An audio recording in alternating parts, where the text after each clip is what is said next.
বিশ্বনবী মুহাম্মদুর রাসূলুল্লাহ সাল্লাল্লাহু আলাইহি ওয়াসাল্লাম ইরশাদ করেন, যে ব্যক্তি সকাল বেলা 3 বার তেলাওয়াত করবে আউযু বিল্লাহিস সামিউল আলিম মিনাশ শাইতানির রাজিম, এরপরে সূরা হাশরের শেষ 3টি আয়াত তেলাওয়াত করবে, রব্বুল আলামিন ওই ব্যক্তির জন্য 70,000 ফেরেশতা নিয়োগ দিবেন যারা সারা দিন ওই লোকের জন্য মাগফিরাতের দোয়া করবে।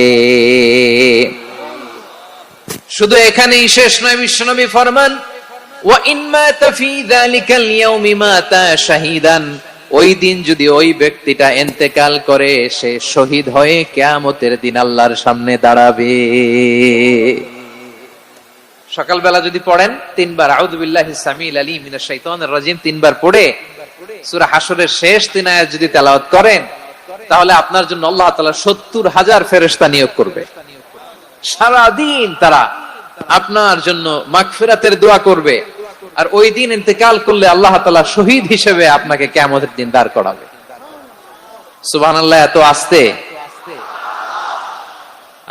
আবার সন্ধ্যাবেলায় যদি পড়েন, সারা রাতের জন্য 70,000 ফেরেশতা মাগফিরাতের দোয়া করবে। ওই রাতে মারা গেলে শাহাদাতের মৃত্যু নসিব হয়ে যাবে। এজন্য এই দোয়াটা পড়ার দরকার আছে না নাই?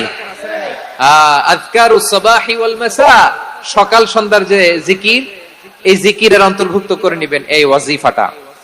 যে হাদিসটা বর্ণনা করলাম সুনানে তিরমিজির হাদিস, যদিও হাদিসটা সনদের দিক থেকে দাঈফ, কিন্তু মুহাদ্দিসিন ইকরাম বলেছেন যেহেতু এটা ফাজাইলুল আমালের হাদিস, এটা পড়ার ক্ষেত্রে কোনো নিষেধাজ্ঞা নাই, এটা পড়া যাবে। সো সকাল সন্ধ্যা যদি সুযোগ হয় এই ওয়াজিফাটা যেন আমরা পড়ি। এই 3টি আয়াতের ভেতরে আল্লাহ তাআলা তার 14টি গুণবাচক নাম উল্লেখ করে দিয়েছেন।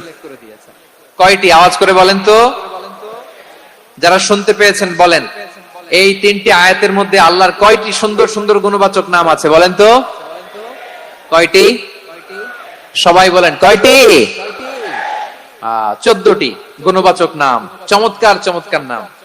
যে নামগুলো যদি আমরা আজকে পড়ি, শুনি, জানি, আল্লাহ তাআলা সম্পর্কে ব্যাপক ধারণা, ইন ডেপথ, আমার রব সম্পর্কে ইন ডেপথ নলেজ নিয়ে আজকে আমরা ফিরতে পারবো ইনশাআল্লাহ। বলেন সবাই।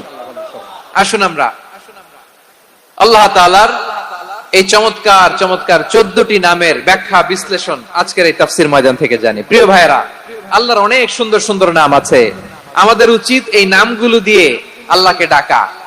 ভাই, তোমরা যদি ড্রোন একেবারে আমার মাথার সামনে নিয়ে আসো তাইলে হবে?